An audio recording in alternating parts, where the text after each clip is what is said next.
$1,000 to over $10,000. And most drivers never see it coming because oil doesn't fail overnight. It fails slowly, quietly, until it's too late. By the end of this video, you'll know which oil brands actually protect engines long-term and which ones slowly destroy them from the inside. And near the end, I'll show you one hidden mistake that makes even good oil turn bad fast.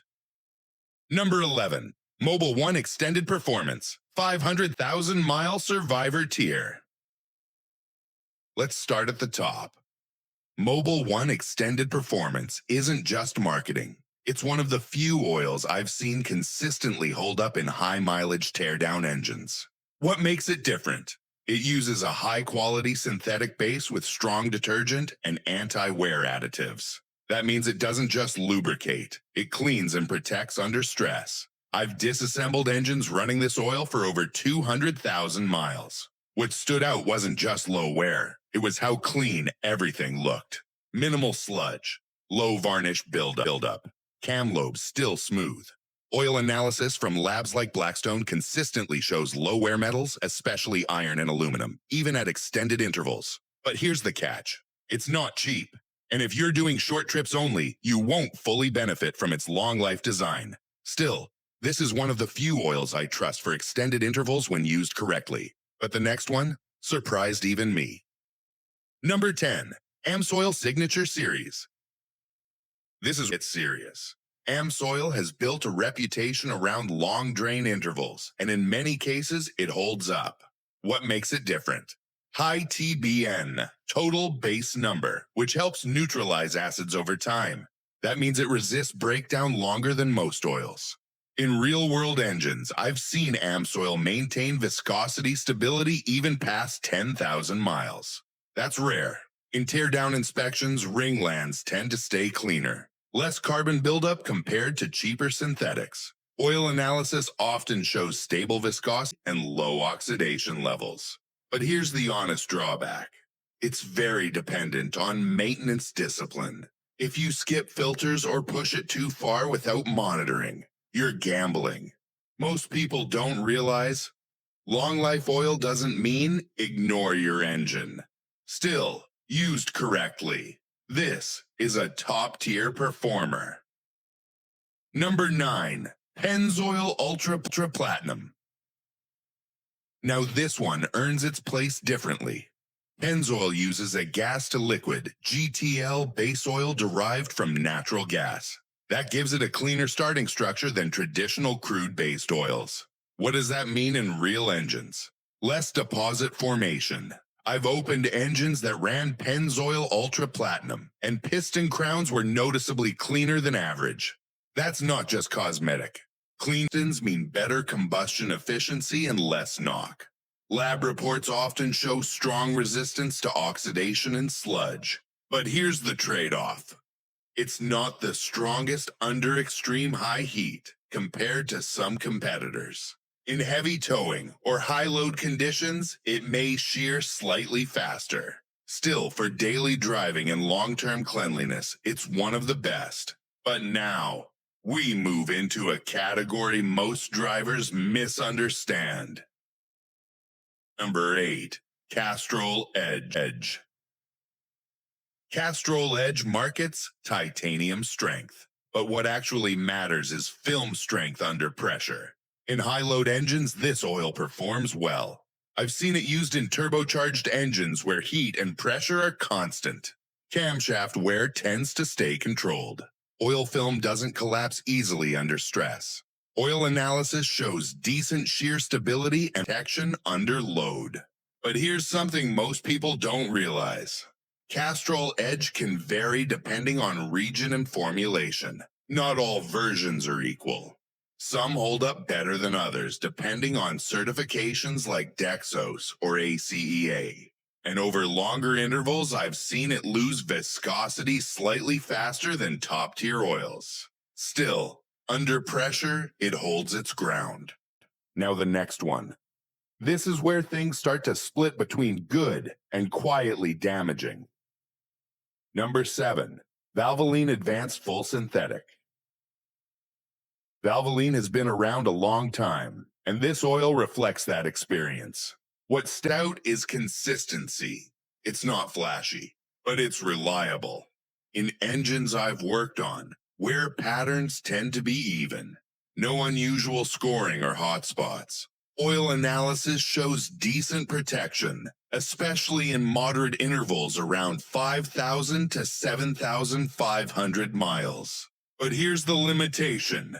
It's not built for extreme conditions. Under high heat or extended intervals, it can degrade faster than premium oils. This is where many drivers make a mistake. They assume full synthetic means maximum protection in all situations. That's not always true. Still, used within proper intervals, it's a solid middle ground choice. Number 6. Liqui Moly Top Tech Series. Now we're stepping into European engine territory. Liqui Moly is often designed to meet strict OEM specs like BMW, Mercedes-Benz, and Volkswagen. What makes it different? Precise additive balancing for specific engine designs. In direct injection engines, I've seen reduced intake valve deposits compared to generic oils. Oil analysis often shows strong additive retention over time. But here's the downside.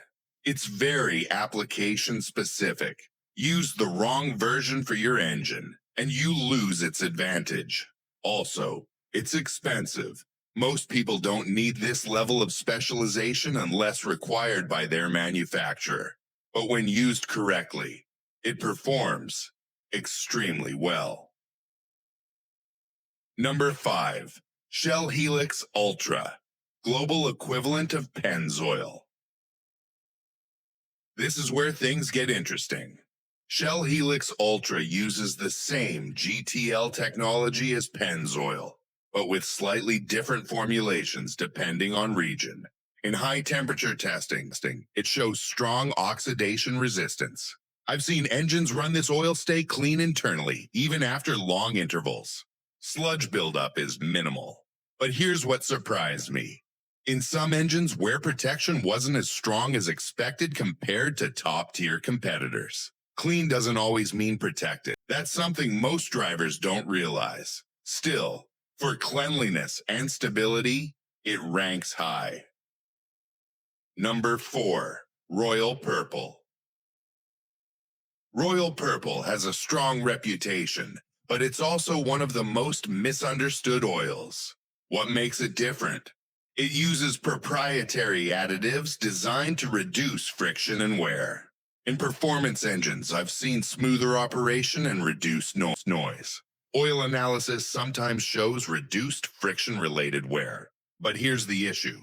Results can be inconsistent depending on engine type. In some cases, wear metals are higher than expected. That doesn't mean it's bad, it means it's not universally perfect. This is where things start to shift. Because from this point forward, we're moving into oils that look good on the surface, but can cause long-term damage if misunderstood. And the next one is where many drivers start making expensive mistakes. Number 3. Quaker State Full Synthetic. Now we're entering a category that most drivers assume is safe, but this is where long-term damage can begin. Quaker State is often seen as a budget-friendly alternative to premium oils. And to be fair, it's not terrible. What makes it different? It shares some base technology with Shell, so it starts relatively clean. In short-term use, engines run smoothly. No immediate warning signs. I've seen engines maintained with Quaker State reach 120,000 to 150,000 miles without major issues. But here's what changed when we opened them up. More varnish. More carbon around piston rings. Oil control rings starting to stick earlier than expected. Oil analysis often shows higher oxidation levels compared to top-tier oils. That means the oil is breaking down faster, especially under heat. Most people don't realize damage doesn't show up right away. It builds slowly until oil consumption starts, and then it accelerates. And that's where repair costs begin. Still, if you keep intervals short, it can work. But the next one, This is where things get more serious. Number 2. STP, full synthetic. This is where I start seeing patterns I don't like. STP is widely available and often cheaper than major brands. On paper, it meets basic API standards, but real-world results tell a different story. I've disassembled engines that ran STP consistently, and the first thing you notice is heat-related deposits, darkened oil passages, thicker residue near valve covers, signs of early breakdown. Oil analysis tends to show faster viscosity loss under stress. That means the oil film, the layer protecting metal parts, gets thinner sooner. And once that happens, wear increases fast. This is where things get serious, because most drivers don't feel this happening. There's no warning light, no noise, until it's already too late. The drawback? It's affordable. That's why people use it. But in the long run, it often costs more. And the next oil takes this problem even further. Number 1. SuperTech Full Synthetic, Walmart brand.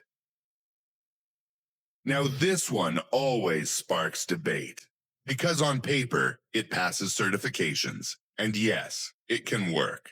But here's what I've seen in real engines. Inconsistent performance. Some engines look fine at 100,000 miles. Others show accelerated wear much earlier. That's the problem, predictability. Oil analysis often shows higher variability in wear metals. That means protection isn't consistent from batch to batch or condition to condition. I've seen camshaft wear slightly higher than expected. Timing chain stretch happening earlier, not catastrophic, but noticeable over time.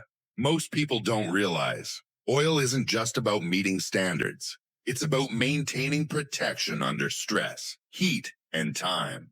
And this is where cheaper oils start to struggle. The drawback? It's very affordable.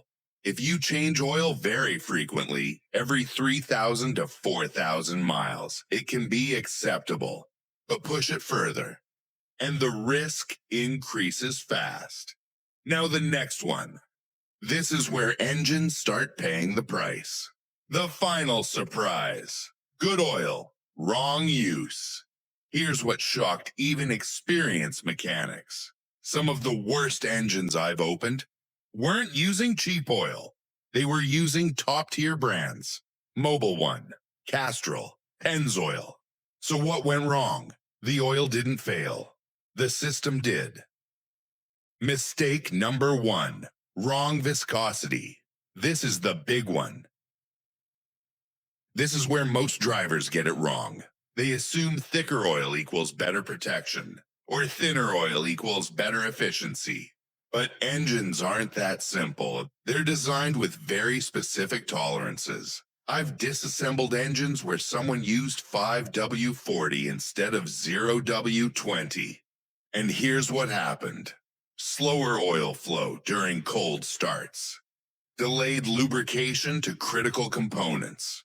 Increased wear on camshafts and timing chains. Cold starts are where most engine wear happens.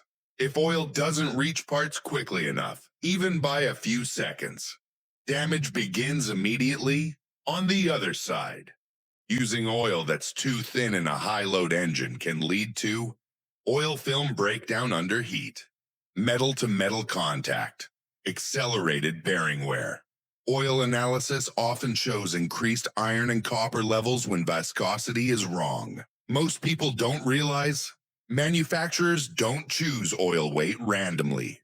It's based on clearances, oil pump design, and thermal behavior. Ignoring that is one of the fastest ways to shorten engine life. Mistake number 2. Extending oil changes too far. This is where marketing confuses people. 10,000 miles, 15,000 miles, extended performance. But here's the truth. That number assumes ideal conditions. Highway driving, stable temperatures, minimal contamination. In real life, short trips, stop-and-go traffic, cold starts every day. I've seen engines with severe sludge at just 8,000 miles because the oil never reached full operating temperature long enough.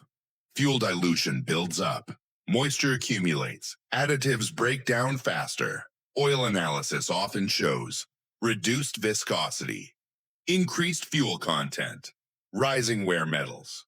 Most mechanics won't tell you this. Short trip drivers should change oil sooner, not later. Mistake number 3, cheap or wrong oil filter. This is the silent killer. People focus on oil, but ignore the filter. A weak filter can bypass contaminants, collapse under pressure, allow dirty oil to circulate. I've opened engines where the oil itself was still decent, but the filter failed, and the inside? Scored bearings, embedded debris, accelerated wear everywhere. That's not the oil's fault. That's filtration failure.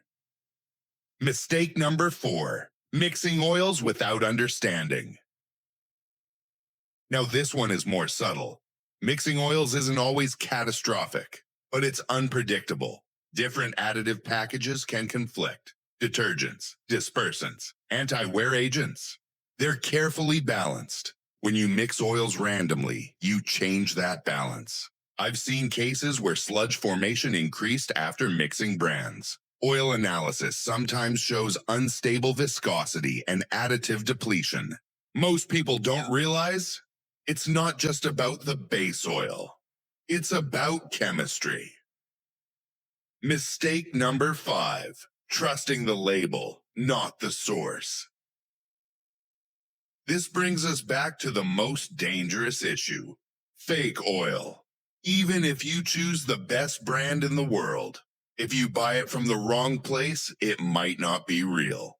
I've seen counterfeit bottles with perfect labels, but inside, completely different oil. That's why source matters. Authorized dealers, trusted retailers, not random online listings with unusually low prices.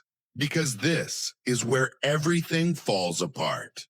What really matters. After years of working on engines, here's the truth. Oil brand matters, but not as much as how you use it. The engines that last 300,000 to 500,000 miles follow simple patterns. Correct viscosity, reasonable oil change intervals, quality oil filter, consistent maintenance, not hype, not marketing. Just discipline. Final warning. If you take one thing from this video, let it be this. Engine damage doesn't happen suddenly. It builds quietly, over thousands of miles. And by the time you notice it, it's already expensive. That slight ticking sound, that small increase in oil consumption, that's not random. That's the result of decisions made months or years earlier. So now you know which oil